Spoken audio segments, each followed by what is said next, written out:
It was standing room only at the Grand Rapids City Commission meeting tonight. Dozens of people coming out to voice their opinion on a proposed city ordinance to expand human rights. One aspect of the measure focuses on preventing people from using police to enforce their own bigotry. For example, calling 911 to report a black person walking down their street. 24 Hour News 8's Heather Walker was at the meeting where people spoke for more than an hour. Heather. The majority of people who spoke were in favor of this new ordinance, saying it's not a solve-all, but it is a step in the right direction. Looked at it and it doesn't say anything. Grills in here.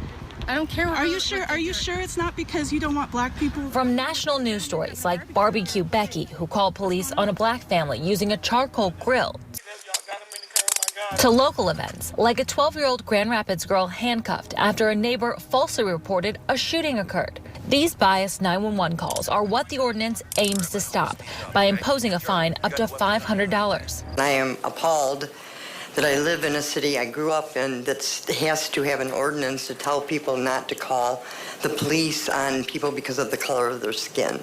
I have biracial grandchildren, and that's why I had to be here tonight, because I couldn't not stand up, because I refuse to let them grow up in that kind of world. A line of people spoke, mostly in favor of the idea of a new ordinance to stop these calls, while some wondered if the ordinance is the right answer. It is good that we as a community value leaving people alone and letting them live by themselves without fear of discrimination. But we already have laws saying it's illegal to discriminate against people based on their protected class.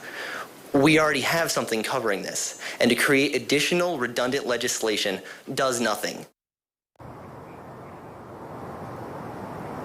There is a current ordinance. It was created in the 1950s. However, it has been updated since.